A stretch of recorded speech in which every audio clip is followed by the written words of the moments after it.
Okay guys, so I'm here at the center and I have updated our wellness screening station questions to be in compliance with the CDC. And I did find out that the fever is considered 100.4 or higher.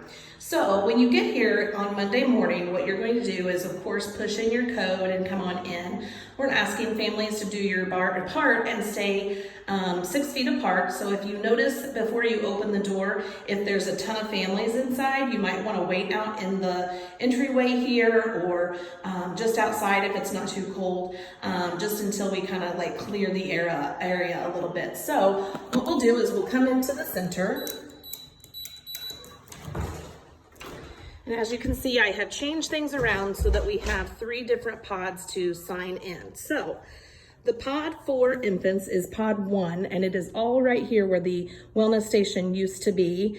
And then we also have for pod 2, this is for the toddlers and the Discovery Preschool, which is our 2-year-olds.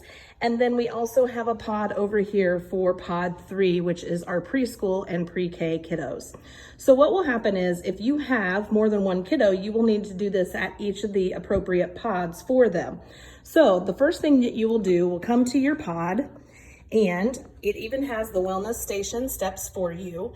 And that might be great for you to go back and maybe screenshot this, kind of look at it, but it will be here every day for you.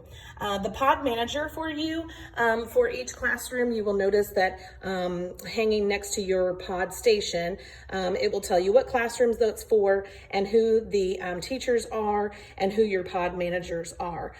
So when you come in, your pod manager may be here to greet you or maybe taking a kiddo down.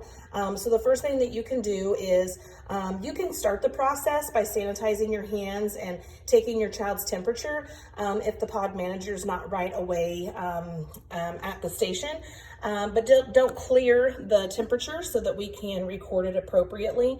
But when the pod manager gets here, they will ask you the simple should you stay at home kind of questions that go along with the CDC. And remember, we're asking families to make sure that you're as honest as possible with your knowledge of what you have been exposed to or how your child is feeling. So once you do that, or when you're taking the temperature, you're going to want to sanitize your hands. And I either have the spray sanitizer, and I'm going to try to find some more of the pump squirt sanitizer this weekend.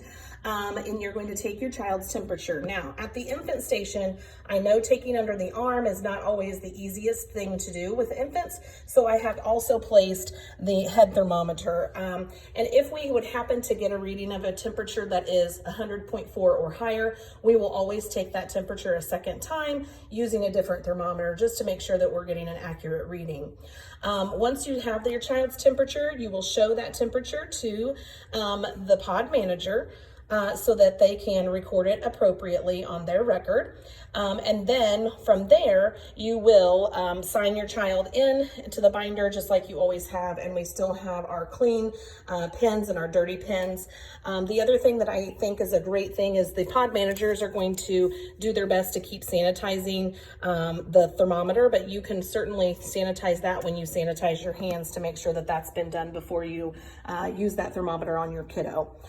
We have trash cans next to each pod station so that you have appropriate places to throw that trash away. And once you sign your child into the binder, like you normally do, that pod manager will take your child down to his or her classroom.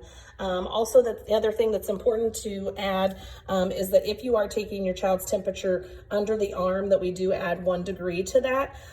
With the older kids, if they want to do it by mouth, they certainly can. Make sure that you're sanitizing, of course, before you use that, whichever is easiest for you.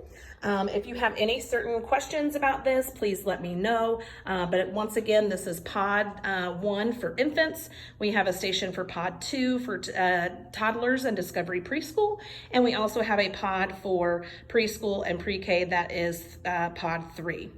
So I hope this kind of clarifies everything. If you have any other questions, please feel free to contact me and let me know.